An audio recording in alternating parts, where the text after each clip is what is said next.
Sarvepalli doctor Radhakrishnan. पुस्तकें वो साधन है जिनके माध्यम से हम विभिन्न संस्कृतियों के बीच पुल का निर्माण कर सकते हैं। सर्वपल्ली डॉक्टर राधाकृष्णन ने कहा था, तुम जब सफलता की ऊंचाइयों तक पहुंच जाओ तो उस समय अपने कदमों को यथार्थ के धरातल से डिगने मत देना। महान दार्शनिक, महान वक्ता, कुशल शिक्षक, विचारक, संस्कृति के ज्ञानी एवं गणतंत्र भारत के प्रथम उपराष्ट्रपति सर्वपल्ली डॉक्टर राधाकृष्णन का जन्म 5 सितंबर 1888 को तमिलनाडु के तिरुतानी गांव में हुआ था। वैसे तो समय समय पर सर्वपल्ली डॉक्टर राधाकृष्णन इस देश के अनेक महत्वपूर्ण पदों पर आसीन हुए, लेकिन एक शिक्षक के रूप में उन्होंने जो किया है वह युगों युगों तक स्वर्णाक्षरों में अंकित रहेगा। मद्रास यानी चेन्नई प्रेसिडेंसी कॉलेज के सहायक अध्यापक पद से शुरू करके विभिन्न विश्वविद्यालयों के कुलपति तक के सफर में इन्होंने कई महत्वपूर्ण कार्य किए। ये जहां भी गए वहां कुछ न कुछ सुधारात्मक बदलाव जरूर हुआ। आंध्र विश्वविद्यालय को इन्होंने आवासीय विश्वविद्यालय के रूप में विकसित किया, जबकि दिल्ली विश्वविद्यालय को राजधानी का श्रेष्ठ ज्ञान केंद्र बनाने का भरपूर प्रयास किया। काशी हिंदू विश्वविद्यालय के लिए किया गया उनका कार्य विशेष उल्लेखनीय है। सर्वपल्ली डॉक्टर राधाकृष्णन की माता का नाम श्रीमती सीतम्मा तथा पिता का नाम सर्वपल्ली वीरास्वामी था। आरंभिक शिक्षा गांव के स्कूल में तथा मद्रास क्रिश्चियन कॉलेज से बीए एवं एमए। 1909 में मद्रास के प्रेसिडेंसी कॉलेज से शिक्षक जीवन की शुरुआत। 1918 में मैसूर विश्वविद्यालय में दर्शन शास्त्र के प्राध्यापक हुए। 1921 में कोलकाता विश्वविद्यालय चले गए और दर्शन शास्त्र का शिक्षण करने लगे। 1928 में ऑक्सफोर्ड विश्वविद्यालय के साथ शैक्षिक संबंधों की शुरुआत। 1931 में आंध्र विश्वविद्यालय के कुलपति बने। 1939 में काशी हिंदू विश्वविद्यालय के कुलपति पद का कार्यभार दिया गया। 1954 में दिल्ली विश्वविद्यालय के कुलपति बने तथा इसी वर्ष भारत के सर्वोच्च सम्मान भारत रत्न से सम्मानित किए गए। सर्वपल्ली डॉक्टर राधाकृष्णन की प्रमुख पुस्तकें the ethics of Vedanta, the philosophy of Rabindranath Tagore, my search for truth, the reign of contemporary philosophy, religion and society, Indian philosophy, the essential of psychology. Kashi Hindu Vishwavidyalaya के विद्यार्थियों ने भारत छोड़ो आंदोलन में बढ़कर हिस्सा लिया। परिणाम स्वरूप उत्तर प्रदेश के तत्कालिक गवर्नर सर मॉरिस हेलेट ने क्रुद्ध होकर पूरे विश्वविद्यालय को युद्ध अस्पताल में बदल देने की धमकी दी।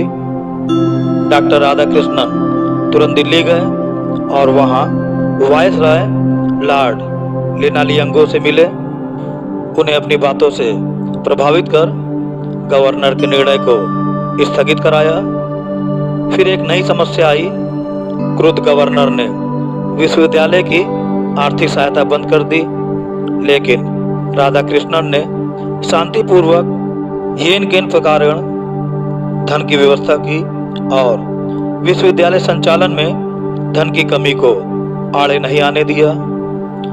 पंडित जवाहरलाल नेहरू ने कहा था, राधाकृष्णन ने कई प्रकार से अपने देश की सेवा की, किंतु सर्वोपरि वे एक महान शिक्षक रहे जिनसे हम सब ने बहुत कुछ सीखा और सीखते रहेंगे। शिक्षा के क्षेत्र में उनके अमूल्य योगदान को देखते हुए भारत सरकार की ओर से वर्ष 1954 में उन्हें स्वतंत्र भारत के सर्वोच्च सम्मान भारत रत्न से विभूषित किया गया। डॉक्टर राधाकृष्णन भारत रत्न से सम्मानित किए जाने वाले प्रथम भारतीय नागरिक थे। वास्तव में उनका भारत रत्न से सम्मानित होना देश के हर शिक्षक के लिए गौरव की बात है। सन 1949 में राधाकृष्णन को सोवियत संघ में भारत के प्रथम राजदूत के रूप में चुना गया। उस समय वहां के राष्ट्रपति थे जोसेफ स्टालिन। इनके चयन से लोगों को बड़ा आश्चर्य हुआ। आदर्शवादी दर्शन की व्याख्या करने वाला एक शिक्षक भला भौतिकवाद की धरती पर कैसे टिक पाएगा। लेकिन सबको विस्मित करते हुए डॉक्टर राधाकृष्णन ने अपने चयन को सही साबित कर दिखाया। उन्होंने भारत और सोवियत रूस के बीच सफलतापूर्वक एक मित्रतापूर्ण समझदारी की नींव डाली। डॉक्टर राधाकृष्णन सोवियत संघ में राजदूत बनकर मॉस्को और भारत के बीच दोस्ती की नींव डाली। भारत के प्रथम उपराष्ट्रपति के रूप में सदन की कार्यवाही में एक नया आयाम प्रस्तुत किया। भारत के राष्ट्रपति के रूप में देश का मान बढ़ाया। डॉक्टर राधाकृष्णन को विदेशों में जब भी मौका मिलता स्वतंत्रता के पक्ष में अपने विचार व्यक्त करने से नहीं चूकते। उनका कहना था, भारत कोई गुलाम नहीं जिस पर शासन किया जाए, बल्कि यह अपनी आत्मा की खोज में लगा एक राष्ट्र है। सन 1955 में डॉक्टर राधाकृष्णन स्वतंत्र भारत के उपराष्ट्रपति के पद पर चुने गए। यह चुनाव आदर्श साबित हुआ। जितनी मर्यादा उन्हें उपराष्ट्रपति पद से मिली, उससे कहीं ज्यादा उन्होंने उस पद की मर्यादा में वृद्धि की। राधाकृष्णन अक्सर राज्यसभा में होने वाली गर्मा गर्म बहस के बीच अपनी विनोदपूर्ण टिप्पणियों से वातावरण को सरस बना देते थे। पंडित जवाहरलाल नेहरू ने कहा था, राधाकृष्णन जिस तरीके से राज्यसभा की कार्यवाही का संचालन करते थे, उससे प्रतीत होता था कि यह सभा की बैठक नहीं बल्कि पारिवारिक मिलन समारोह है। 1962 में डॉक्टर सर्वपल्ली राधाकृष्णन भारतीय गणतंत्र के दूसरे राष्ट्रपति बने। वे कभी भी एक दल अथवा कार्यक्रम के समर्थक नहीं रहे। राष्ट्रपति के रूप में उन्होंने विदेशों में अपने भाषण के दौरान राजनीतिज्ञों एवं लोगों को प्रेरित किया। लोकतंत्र के प्रहरी के रूप में अपने कर्तव्य का पालन करें। इस बात को पूरी तरह समझ ले कि लोकतंत्र का अर्थ मतभेदों को मिटा डालना नहीं बल्कि मतभेदों के बीच समन्वय का रास्ता निकालना है। 1967 में राष्ट्रपति पद से मुक्त होते हुए उन्होंने देशवासियों को सचेत करते हुए कहा, इस धारणा को बल नहीं मिलना चाहिए कि हिंसापूर्ण अव्यवस्था फैलाए बिना कोई परिवर्तन नहीं लाया जा सकता। सार्वजनिक जीवन के सभी पहलुओं में जिस प्रकार से छल कपट प्रवेश कर गया है, उसके लिए अधिक बुद्धिमत्ता का सहारा लेकर हमें अपने जीवन में उचित परिवर्तन लाना चाहिए। समय के साथ साथ हमें आगे जरूर बढ़ते रहना चाहिए। डॉक्टर राधाकृष्णन एक कुशल वक्ता थे। इनके वक्तव्य को लोग मंत्रमुग्ध होकर सुनते थे।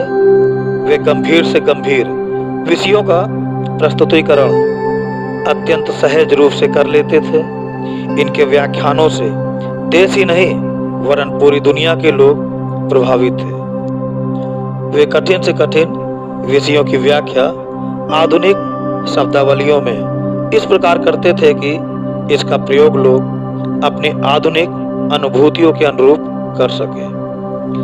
मद्रास यानी चेन्नई प्रेसिडेंसी कॉलेज के एक छात्र के शब्दों में, जितनी देर तक वे पढ़ाते थे उतने समय तक उनका प्रस्तुतिकरण उत्कृष्ट था। वे जो कुछ भी पढ़ाते थे सभी के लिए सुगम था। उन्होंने कभी कोई कठोर बात नहीं कही। फिर भी उनकी कक्षाओं में अत्यधिक अनुशासन का पालन होता था। प्रसिद्ध उपन्यासकार एडल्फ हक्सले ने कहा था, राधा कृष्णन के व्याख्यानों ने भारतीय तथा यूरोपियन दो भिन्न संस्कृतियों को समझने के लिए सेतु का काम किया। डॉक्टर राधाकृष्णन राष्ट्रपति पद से मुक्त होने के बाद मई 1967 में मद्रास स्थित अपने घर के सुपरिचित माहौल में लौट आए और जीवन के अगले 8 वर्ष वहीं पर आनंद पूर्वक व्यतीत किए। भारतीय दर्शन के प्रकांड विद्वान, कुशल राजनीतिज्ञ एवं अद्वितीय शिक्षक के रूप में विख्यात डॉक्टर राधाकृष्णन 17 अप्रैल 1975 को इस दुनिया से चल बसे। जीवन भर वे ह्यूम की सलाह, एक दार्शनिक बनो परंतु कीर्ति अर्जित करने के साथ ही एक मानव बने रहो, पर चलते रहे।